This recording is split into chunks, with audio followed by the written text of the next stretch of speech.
Pessoal, vamos falar sobre a situação na Ucrânia. Hoje, dia 27 de dezembro, são 8 horas da manhã aqui no Rio de Janeiro, 2 horas da tarde lá em Kyiv, no momento que eu gravo esse vídeo. Após o ataque de ontem na base de Engels 2 em Saratov, a gente falou sobre isso ontem, os russos relocaram 6 dos 12 Tupolevs que tinham naquela base para a base de Ukranka, lá na Sibéria. Ou seja, os russos estão com medo de perder os aviões. E além disso, segundo algumas informações, esse ataque teria destruído a torre de controle dessa base aérea de Saratov, ali de Engels 2 em Saratov, E isso teria impedido um ataque, um grande ataque à infraestrutura civil ucraniana que estaria planejado para ontem, De fato, é uma data bem conveniente. O pessoal imaginou que entre o Natal e o Ano Novo os russos tentariam fazer mais um daqueles ataques à infraestrutura ucraniana, mas aparentemente esse ataque foi cancelado por conta do ataque ucraniano à base de Engels 2. E os ucranianos também fizeram, de ontem para hoje, ataques em vários lugares aqui em Zaporizhia, por exemplo, em Tokmak, Novobilozerka e outras áreas. E tem reportes que em Novobilozerka foram mais de 100 soldados russos mortos no ataque com HIMARS dos ucranianos ontem. O Prigozhin, o gerente do grupo Wagner, lá, o dono do grupo Wagner, o grupo mercenário, criticou abertamente o Gerasimov ontem, que é o chefe do Estado-Maior russo, culpando ele pela falta de munição de artilharia ali no frente de Bakhmut. Como a gente está falando, nos últimos dias a frente ali caiu de intensidade muito, talvez por falta de munição de artilharia dos russos, talvez por falta de pessoal, uma vez que morreu muita gente lá também. Surgem rumores de desistência dos russos nessa frente, desistiram de tomar Bakhmut. Vamos entender isso. As previsões do Medvedev para 2023 viraram piada na internet. O Medvedev, vocês sabem, é um sujeito meio burro, É o cãozinho de guarda lá do Putin, quando o Putin quer, ele late, Mas ele fez uma série de previsões que viraram piada na internet. Nós vamos falar sobre isso. E mais um oligarca russo morreu. Pavlo Antov teve um ataque cardíaco num hotel da Índia que, curiosamente, há 2 dias atrás, um outro milionário russo morreu no mesmo hotel caindo da janela. A Rússia é um estado mafioso, Vamos falar sobre esses assuntos todos e outros assuntos em mais detalhe. Essas notícias foram sugeridas por Chocólatra Anônimo, o Minarquista e várias outras pessoas. Obrigado aí ao pessoal que sugeriu as notícias. Obrigado a você que está assistindo o nosso vídeo. Se você gosta do nosso conteúdo, por favor, deixe o seu like, se inscreva aqui no canal, Pois bem, antes da gente entrar no assunto mesmo aqui da Ucrânia, só mais uma informação sobre um grande incêndio na cidade de Novosibirsk, lá na Rússia, Isso aqui é Novosibirsk, aqui, embora esteja Engels, aqui não tem nada a ver com Engels, é uma outra cidade. Isso aqui é um shopping center que pegou fogo na cidade, tá vendo?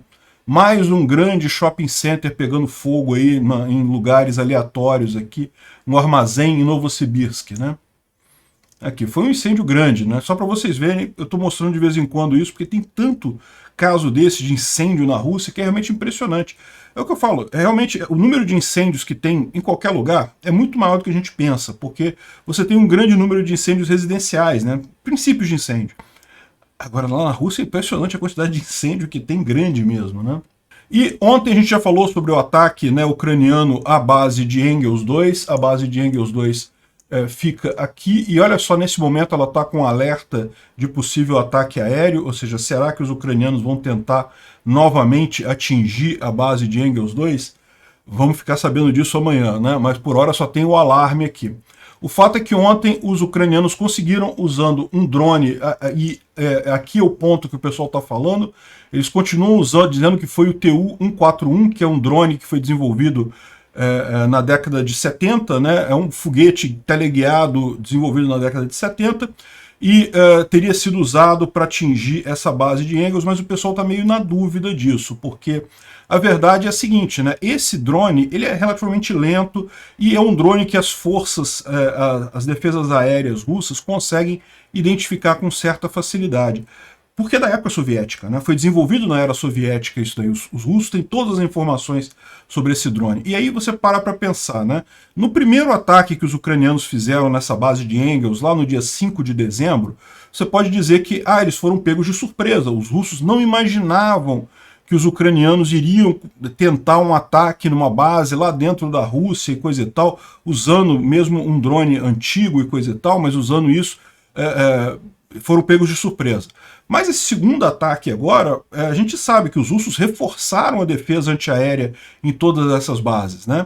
Eles tiveram prejuízo no primeiro ataque e tiveram prejuízo nesse agora também.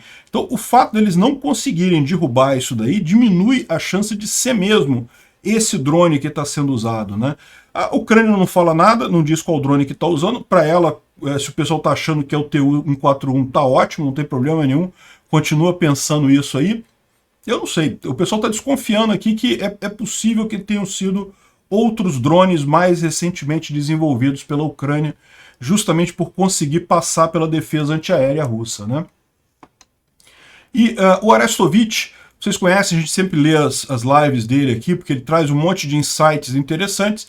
Ele está falando uma coisa aqui que o pessoal não sabe se é verdade ou não, mas o que eles dizem aqui é que estava planejado, ele fala aqui, hoje, né? Hoje é porque essa entrevista foi feita ontem, né? Então estava planejado ontem mais um ataque de mísseis em massa contra a infraestrutura ucraniana, né? Vocês sabem, aqueles grandes ataques que os russos fazem de tempos em tempos e destroem subestações de energia elétrica, usinas e coisa e tal, com o objetivo de deixar a população ucraniana sem luz, sem água, sem calefação, esse tipo de coisa. É um ataque covarde, como a gente já viu, porque é um ataque que acaba visando civis, os militares não são afetados por isso de forma alguma, não muda em nada o panorama da guerra, mas é lógico, deixa muitos ucranianos em uma situação complicada, né? A população civil da Ucrânia acaba sofrendo muito com isso. É verdade também que são ataques, como a gente já falou, que a Rússia gasta milhões e milhões de dólares para fazer esse ataque e os danos que ela causa são corrigidos em relativamente pouco tempo pelos ucranianos, mas não deixa de ser algo preocupante, não deixa de ser algo que danifica a infraestrutura ucraniana, né? Enfim, estava previsto um ataque desse tipo, geralmente os russos usam 70 até 100 mísseis num ataque desse, e aparentemente foi cancelado justamente devido ao ataque ucraniano lá no aeroporto, lá na base aérea de Engels, né? Então, segundo eles estão dizendo, o dano causado foi muito mais significante do que os russos falaram. Lembra, os russos disseram que o drone foi abatido por defesas aéreas ucranianas, mas acabou caindo, né, em cima de um prédio em que tinham pilotos e pessoal de serviço ali da Força Aérea. Inclusive 3 pessoas teriam morrido e 4 outros teriam ficado feridos gravemente. Porque o drone acabou caindo ali, né? Mas as informações que existem, que algumas pessoas estão dizendo, é que, além disso, houve também um dano significativo ao centro de controle da base aérea, né? Então a base aérea, como qualquer aeroporto, tem uma torre de controle, onde é feito o planejamento todo das coisas, e essa torre teria sido alvejada por esse drone, e com isso dificultou as operações ali na base aérea. Os russos acabaram por cancelar o ataque, né? Lembra que ontem a gente falou que uma das hipóteses que eles colocaram era justamente de que esse dano tivesse sido feito, né, que o ataque de drone tivesse sido direcionado exatamente para um depósito de mísseis Ra-101 e Ra-555, né? E são esses mísseis que são usados para esses ataques ucranianos. Será que realmente conseguiram destruir? De novo, eu acho pouco provável, como eu falei ontem. Por quê? Porque a explosão teria sido muito maior ainda, né? Esses mísseis todos são explosivos, se você destrói eles, o clarão da explosão é muito maior ainda do que a gente viu ontem. Apesar de que teve realmente muita explosão ontem, teve um clarão significativo, né? Me parece mais compatível essa versão aqui do Arestovich, que o drone ucraniano tenha destruído a torre de controle da base aérea e com isso os russos desistiram de fazer o ataque ontem, né? E ontem à noite as sirenes de ataque aéreo novamente foram acionadas lá na base aérea de Engels, né? E os russos começaram a deslocar esses Tu-95 que estavam lá para uma base chamada Ukranka, lá na Sibéria, lá do outro lado da Rússia. E como vocês estão vendo, neste momento também, que eu estou gravando o vídeo, está com um alarme de ataque aéreo acionado também lá em Engels, neste momento, né? O porta-voz da aeronáutica ucraniana falou que depois desse ataque, a Força Aérea Russa relocou uma série de aviões para outras bases aéreas ali da região, tirou os aviões ali de Engels 2, né? Aqui o canal Reporting from Ukraine, vocês conhecem, eu já recomendei para vocês várias vezes, é um canal muito bom, vale a pena seguir o canal dele, é um rapaz ali de Mykolaiv que faz o reporte, né? E, bom, ele falou sobre esse caso ontem e parece que 6 Tupolev, 6 Tu-95 foram enviados aqui da base em Saratov, né, Engels 2, para Ukranka, que fica aqui, essa base lá do outro lado da Rússia, perto do Japão, né, muito longe mesmo.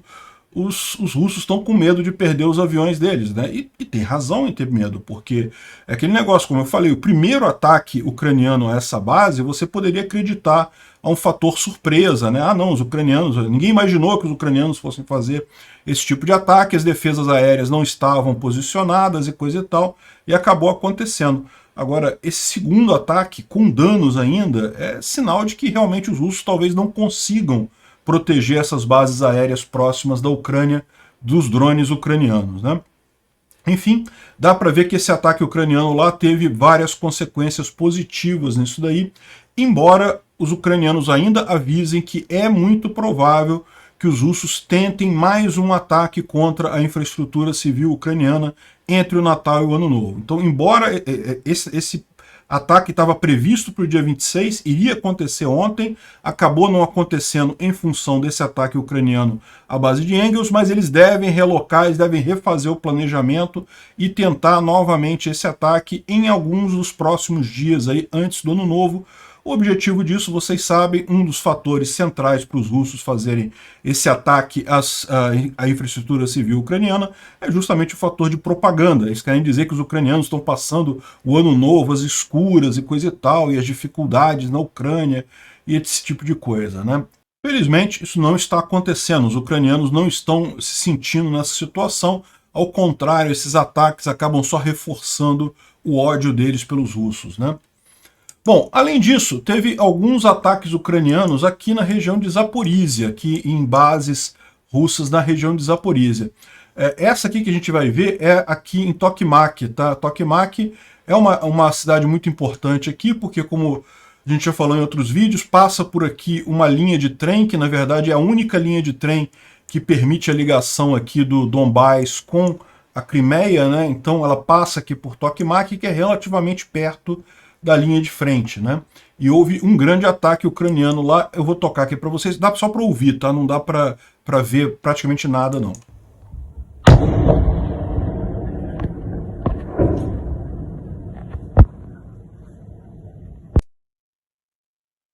Houve realmente alguma explosão ali, algum ataque direto ali, né?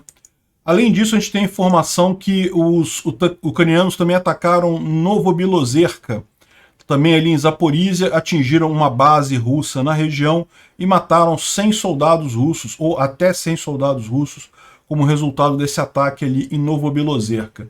Novobilozerka fica nessa região aqui, ó.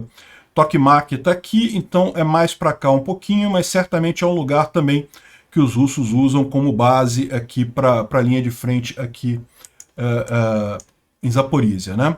E lógico, ficamos todos na expectativa do grande ataque, da grande ofensiva ucraniana aqui nessa região, que certamente vai acontecer, não sabemos quando, mas que certamente vai acontecer em algum momento. Será que já vai ser agora em janeiro? Tem gente dizendo que sim, que em janeiro eles já devem fazer ou um push em direção a Melitopol ou aqui em direção a Volnovakha e Mariupol, né? Vamos ver qual dos dois que será aí o caminho escolhido pelos ucranianos. Os russos esperam mesmo isso, né? Kamianka é uma cidadezinha pequenininha, aqui também próximo a Mariupol e Berdyansk. Aqui, ó, onde está apontado aqui é a cidadezinha de Kamianka, é uma cidade pequena, tá? Mas justamente eles estão fazendo aqui uma grande defesa fortificada da cidade aqui. É impressionante esse medo todo que os russos estão aí dessa ofensiva, sendo que, no final das contas, essas trincheiras têm pouco efeito na prática, na eventualidade de uma ofensiva ucraniana aqui, né? Mas os russos não estão medindo esforços aqui nesse sentido. Assim, isso aqui aconteceu em Donetsk, tá? Olha só, Donetsk, vocês sabem, essa grande cidade que tem aqui, é uma cidade que já está em poder dos russos desde 2014. Então, em 2014, quando surgiu a, entre aspas, República Separatista de Donetsk, que vocês sabem, nunca teve movimento separatista ali na região, nunca teve nada, isso aqui é invenção dos russos. Mas quando surgiu esse movimento, eles chegaram a tomar toda essa área aqui, inclusive Sloviansk, Kramatorsk, coisa e tal, e os ucranianos expulsaram esse, entre aspas, movimento separatista, expulsaram os russos dessas cidades todas aqui, mas Donetsk foi justamente nesse ponto que houve o cessar-fogo, houve o acordo de Minsk, que congelou a fronteira. Então Donetsk ficou desde 2014 nas mãos dos russos, né? E apesar disso, você imagina que a maior parte das pessoas que eram pró-Ucrânia ali já saíram da cidade, né? Enquanto você tem Melitopol e outras cidades que foram recém-tomadas pelos russos, você ainda tem um movimento partisão muito grande, você imagina que aqui em Donetsk, nessa parte que já está desde 2014 ocupada ilegalmente pelos russos, você vai ter menos disso, né? Mas o fato é que não. Você ainda teve ontem uma pessoa aqui, ele escreveu aqui por bucha, e botou fogo no carro de alguém aqui que deve ser algum militar, alguém russo, porque estava com o Z aqui, né? O símbolo do nazismo russo aí, né? Enfim, bacana, que bom que ainda tem gente com cabeça no lugar lá em Donetsk, né? Nem todos fugiram.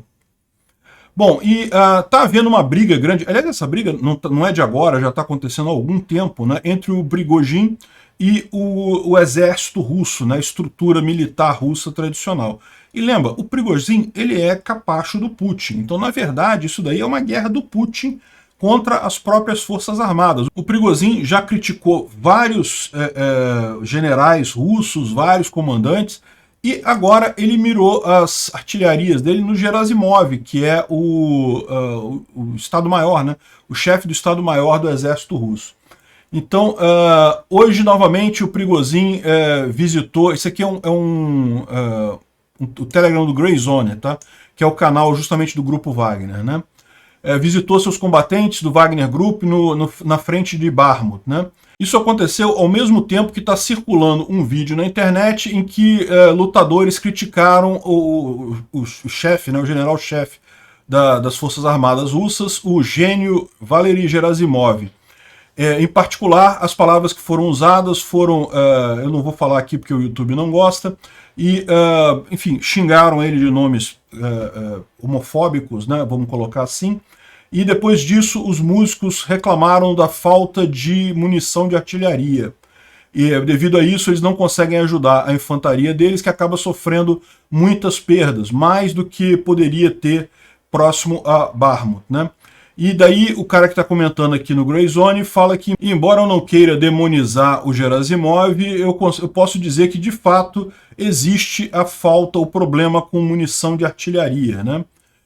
Como a gente falou isso no vídeo de ontem, parece que realmente esse é um dos fatores pelos quais a intensidade da batalha em Bakhmut diminuiu. Não é que acabou, não entenda mal, não parou a batalha aqui em Bakhmut, tá?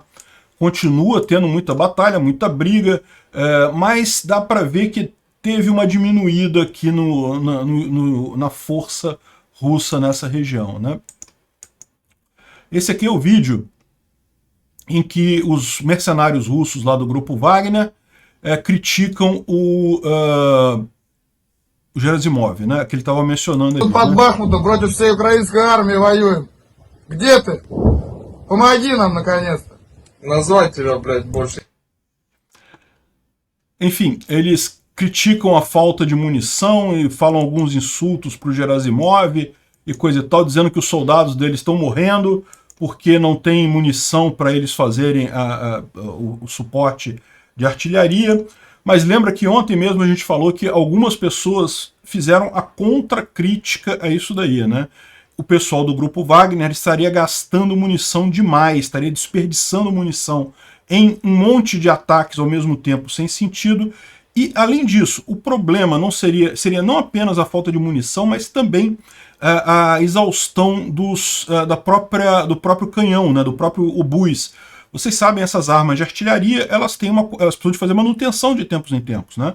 Você não pode ficar usando a arma indefinidamente, uma hora ela começa a quebrar, começa a dar problema. E alguns desses problemas, quando envolve justamente o local da explosão ali do cartucho, precisa ser desmontada a arma toda e substituída essa parte. Parece que isso também é um problema lá. Enfim, isso tudo explica por que o grupo Wagner está diminuindo a intensidade lá. Mas já tem gente falando que eles vão, na verdade, parar de atacar lá por justamente não terem capacidade mais de ir à frente, né? Estão considerando realmente outras alternativas, ou pelo menos fazer uma pausa nesse período. Bom, falando em Bakhmut, vamos dar uma olhada aqui na linha de frente, as novidades que tiveram aqui trazidas pelo Defmon, né? Eu recomendo muito que vocês sigam ele também lá no Twitter, tem sempre informações muito interessantes. E o que ele trouxe aqui foi justamente que em Svatov não viu nenhuma grande novidade, continuam aqui os russos tentando avançar em alguma coisa, não conseguiram. Os ucranianos continuam forçando aqui em Pidkuichansk, mas também não conseguiram tomar a cidade ainda, ou seja, mais ou menos na mesma, ali próximo a Svatov. Aqui em Kriminá, ele fala que os russos tentaram avançar mais aqui próximo a Nevsky, nessa região aqui, mas também foram repelidos pelos ucranianos. Continua a batalha em Plochanska e Chervonopopivka, né? Ele está dizendo aqui que, no final das contas, ele acha que foi precipitado o pessoal dizer que Dibrova e Chervonopopivka já teriam sido tomadas pelos ucranianos. Na visão dele, essas cidades ainda estão em batalha, ainda não foram totalmente conquistadas e, portanto, embora os ucranianos já possam fazer alguma pressão aqui em Kriminá pelo sul, essa pressão não vai ter tanta força assim enquanto essas cidades não caírem. Enquanto Dibrova estiver ainda na mão dos russos e Chervonopopivka, não é um cerco, né? Os russos não estão cercados ali em Kriminá, eles podem sair aqui pelo norte, usando aqui em direção a Novokaiansk, e podem sair aqui pelo sul em direção a Rubizhne, né? O que ele fala aqui, ó, uma coisa que a gente sabe do passado é que quando tem realmente um breakthrough, né, quando os ucranianos conseguem avançar, quebrar a linha de frente dos russos, tem normalmente um pouco de pânico nos canais de Telegram russos, e não existe isso agora. E da minha experiência, esses rumores são geralmente confirmados em 24 horas quando há uma coisa significativa. Como não foi confirmado ontem, então ele não acredita que Chervonopopivka e Dibrova tenham sido capturadas pelos ucranianos, né? Então ele continua achando que não tem muita mudança aqui. Em Bakhmut, ele fala novamente sobre vários ataques que foram repelidos, nenhuma mudança significativa. Como a gente falou, parece que as forças russas estão com pouca munição e com isso não estão conseguindo avançar, né? Donetsk também a mesma situação, basicamente não houve nenhuma grande alteração na linha de frente de ontem para hoje, né? Ele fala aqui sobre o caso dos rapazes do grupo Wagner que xingaram ali o Gerasimov e falam sobre falta de munição e coisa e tal. E daí ele tenta explicar aqui a questão o que ele chama de rumores sobre Dibrova e Chervonopopivka, que teriam vindo dessa imagem aqui de um canal russo, que aí depois esse cara também, aí o Tendar pegou a imagem, fez uma imagem com isso, e aí depois o Romanov, que é um russo, replicou a imagem. Então o que ele está dizendo é que essa história foi um monte de gente replicando um monte de gente, mas na verdade não tinha a fonte original, né? Vamos ver, ele está falando realmente, o fato é que não teve nenhum desenvolvimento de ontem para hoje, é possível que realmente Dibrova e Chervonopopivka estejam ainda nas mãos dos russos, né?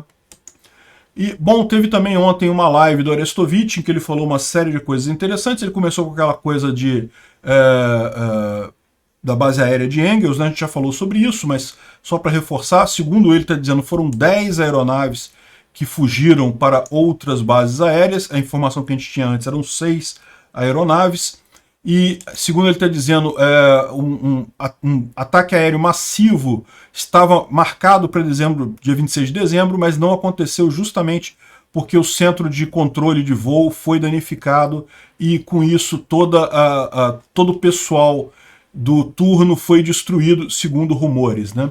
Se os russos falaram que morreram 3 e ficaram 4 feridos, é possível extrapolar isso para uma coisa maior, né?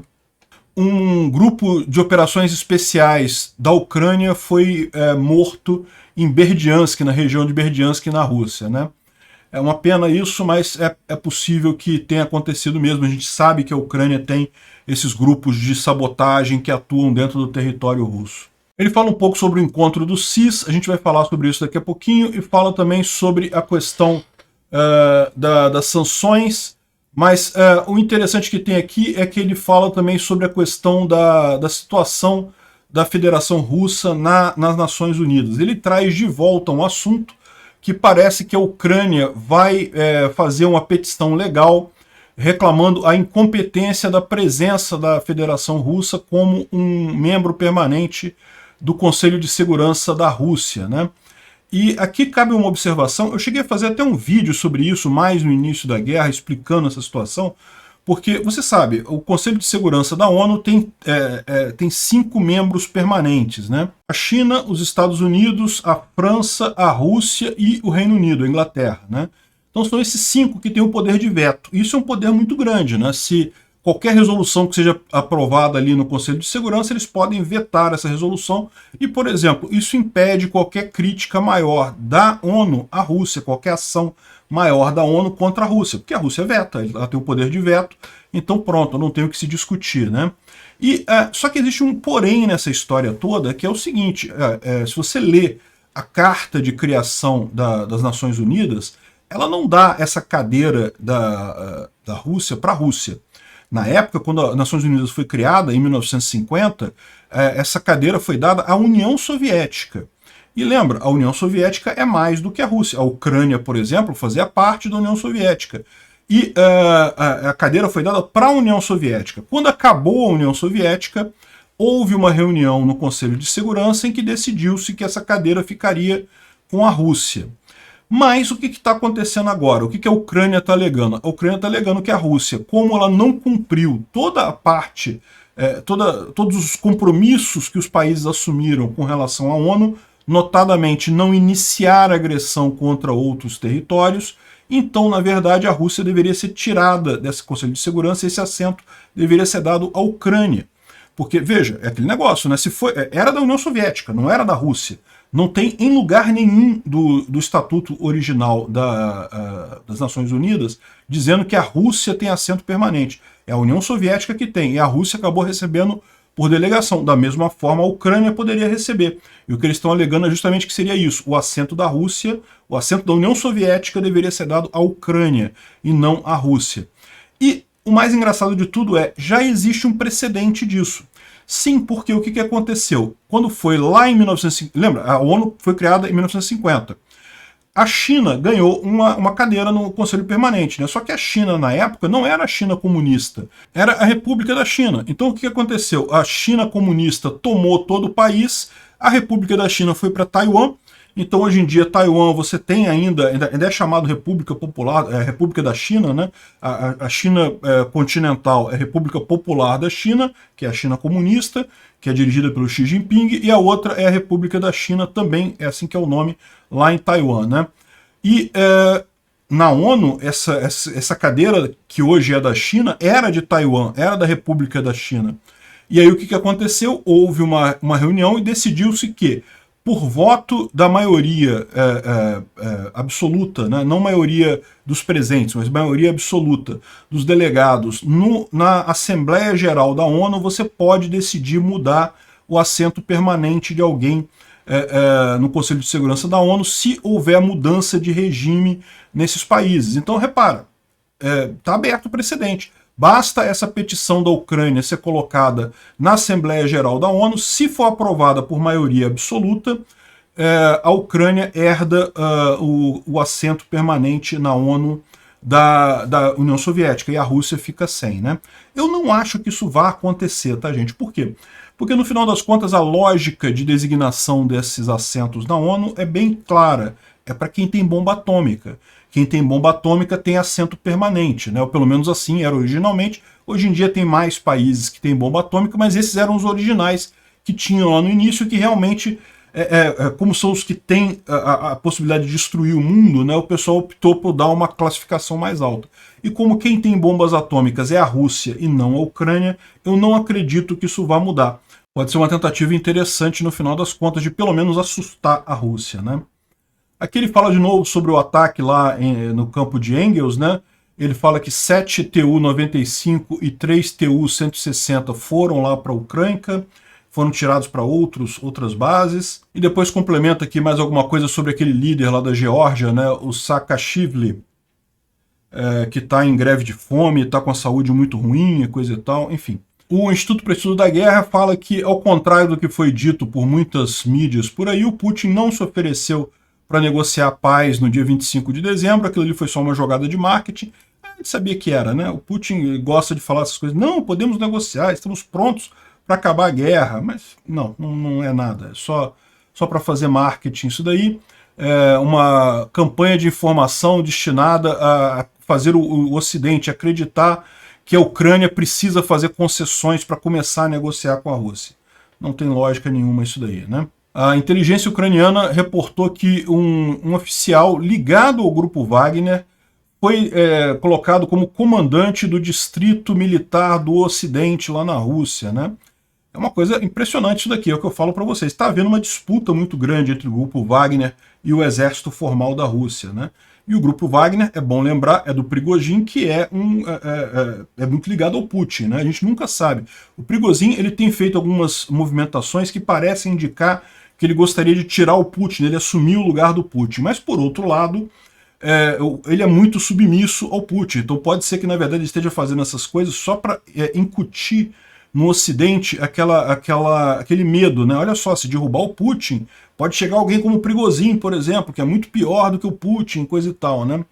Enfim, fica mais curioso isso, que tem essa guerra grande entre o grupo Wagner e o exército tradicional russo, e agora um comandante de todo um distrito militar, né, foi apontado um oficial que é ligado ao grupo Wagner, né? Onde é que vai acabar isso é difícil de entender.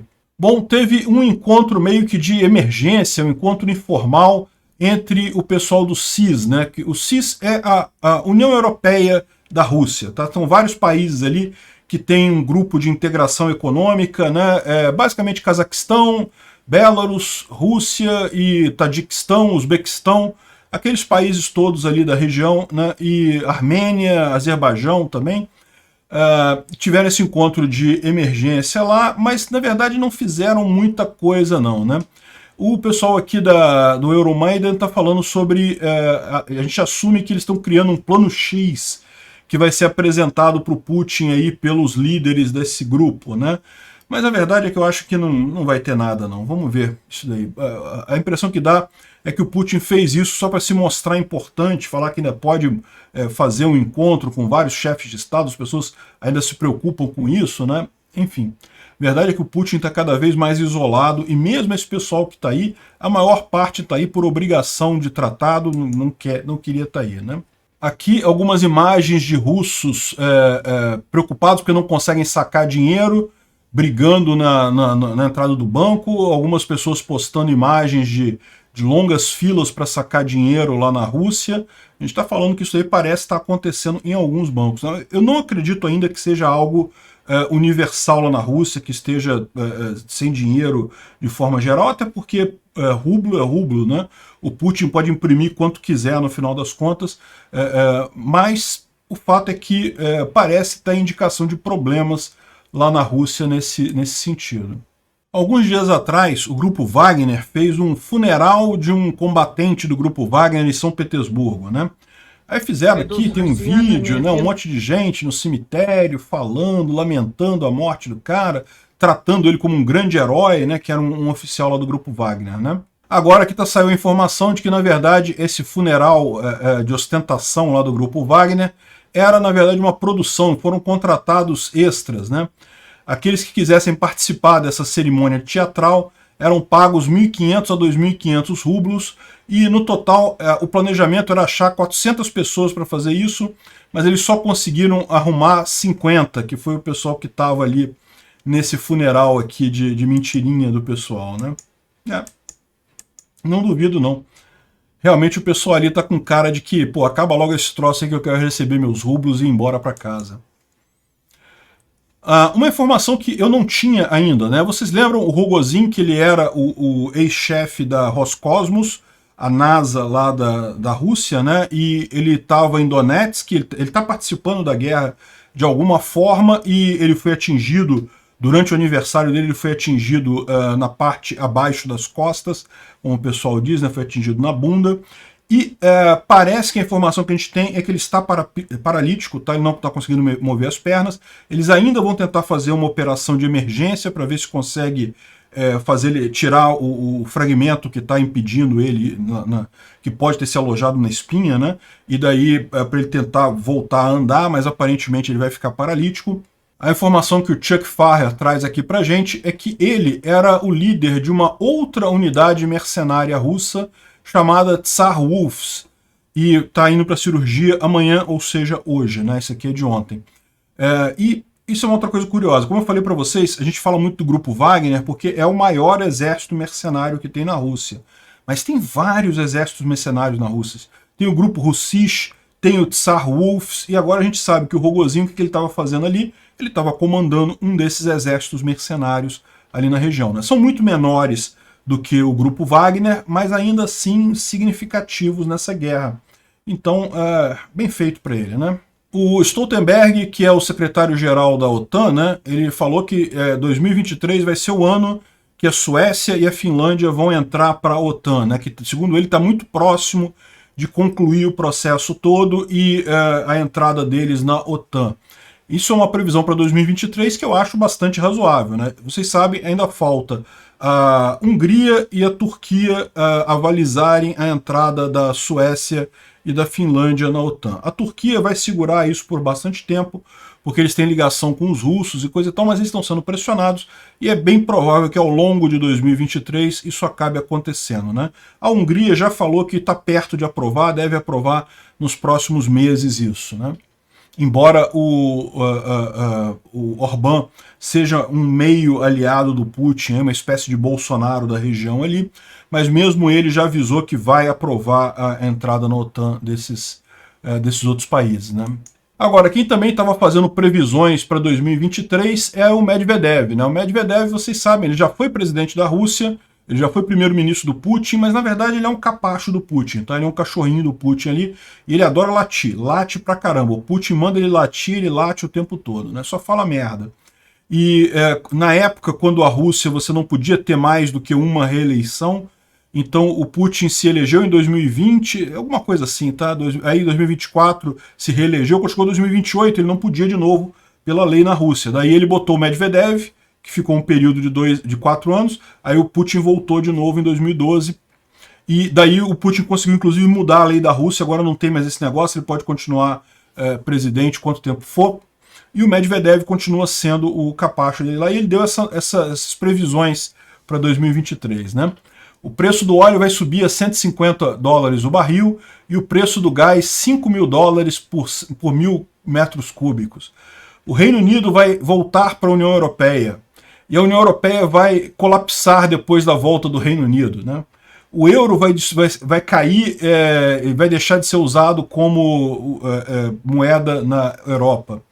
Polônia e Hungria vão ocupar a região oeste da Ucrânia, do que era antigamente a Ucrânia, né? Vai ser criado o Quarto Reich pelos territórios da Alemanha e seus países satélites, a Polônia, os países bálticos, a Tchequia, a Eslováquia e a República de Kiev e outros outcasts, né? Outras escórias. E a guerra vai acontecer entre a França e o Quarto Reich, e a Europa será dividida e a Polônia repartida no processo. Ué, mas a Polônia não entrou no Quarto Reich? Que história é essa? Cara, enfim, o cara tá viajando, ele tá com umas previsões tão absurdas. Vai ter uma guerra civil nos Estados Unidos. Califórnia e Texas se tornarão estados independentes como resultado. O Texas e o México vão formar uma aliança. Caramba, bicho, o cara tá chutando pra tudo quanto é lado aqui. Que coisa. Que a Califórnia e o México têm interesses separatistas, isso é conhecido já há bastante tempo, né? Mas eu acho muito pouco provável que aconteça algo nesse sentido de fato. E está dizendo aqui que Bretton Woods vai acabar de vez, o Banco Mundial e o Fundo Monetário Internacional vão acabar, as moedas fiat digitais, as CBDCs, vão ser ativamente usadas. Isso aqui eu não duvido não, né? Enfim, o cara tá viajando, cara. Coitado, eles estão perdendo a guerra, né? Então eles ficam nessa ilusão toda. E aí muito engraçado que o Elon Musk respondeu aqui, né? Epic Thread, né? Uma thread épica, né? Aí o pessoal ficou falando, caramba, o Elon Musk está elogiando o Medvedev e coisa e tal. E ele falando aqui, essas são definitivamente as previsões mais absurdas que eu já ouvi. Enquanto ainda mostrando uma impressionante falta de percepção da inteligência artificial e da energia sustentável, né? É aquele negócio, o Elon Musk está achando realmente que o Medvedev está errado. Então se salvou aqui o Elon Musk dessa, né? O primeiro comentário dele dava a entender mesmo que talvez ele achasse que realmente o Medvedev estava fazendo a coisa certa, né? Enfim. E mais um oficial russo morreu, um oligarca russo morreu, dessa vez na Índia, né? Então só para a gente recapitular, porque foram várias aqui nesses últimos dias, né? O Alexander Buzakov, de 66 anos, que era o diretor daquele estaleiro onde fabricavam submarinos lá na Rússia, morreu no dia 24. O Alexei Maslov, de 69, era um antigo comandante em chefe de forças russas, morreu no dia 25. E o Pavel Antonov, a gente sabe agora, ele era um dos deputados mais ricos na Rússia, e ele estava na Índia e ele morreu também num hotel lá na Índia, né? E o caso do Pavel é interessante. O corpo dele foi encontrado debaixo da janela no hotel na Índia, no dia 24 de dezembro. Antes disso, no dia 22 de dezembro, um amigo dele, uma quarta pessoa, tá, que não é desses três aqui, o Vladimir Bidenov, que também é um homem de negócios lá de Yoksha Ola, uma outra região lá da Rússia, também foi encontrado morto no mesmo hotel. Ele teria tido um ataque cardíaco. Então, entre ataques cardíacos e queda de janela e essas coisas todas, a gente foi na verdade 4, né, nos últimos dias, né? Que um foi no dia 22, nos últimos 2 dias foram 3 aqui. Impressionante mesmo. O pessoal tá brincando aqui que é o chá de polônio do titio Vladimir. E o pessoal caindo da janela aqui, ataque cardíaco, né? Ou seja, tanto faz, né? Eles acham um motivo para matar os caras. Máfia funciona exatamente assim. Aqui, falando também do Pavel Antonov, que morreu, né? E aqui o caso lá do Bidanov, que morreu 2 dias antes no mesmo hotel. Realmente impressionante. E uma última curiosidade, havia uma discussão, a gente falou nos últimos dias, se os ucranianos comemoram o Natal no dia 25 ou comemoram o Natal no dia 7 de janeiro. E como a gente falou, é dividido, dependendo da região da Ucrânia, eles comemoram numa área e em outra. Mas, ao contrário do que eu disse ontem, me chamaram a atenção o seguinte, que não é uma coisa moderna, não é que os ucranianos de uns tempos para cá passaram a comemorar no dia 25 por influência do Ocidente ou coisa do gênero, né? E aqui tem um exemplo de um livro de orações de 1902, da Igreja Ortodoxa Ucraniana, né, em linguagem ucraniana, celebrando o Natal no dia 25 de dezembro. Ou seja, isso não é nenhuma novidade ucranianos comemorarem Natal no dia 25 de dezembro, não. Eu falei dessa forma, falta de conhecimento minha, peço desculpas. É algo já bem antigo eles comemorarem isso no dia 25 de dezembro. Obrigado por assistir o vídeo até o final. Além de curtir, compartilhar e se inscrever no canal, considere se tornar patrocinador com valores a partir de R$ 1,99. Clique no botão Seja Membro abaixo para saber as condições e vantagens de patrocinar o canal. Mais informações sobre o nosso projeto, visite nossos sites indicados na tela.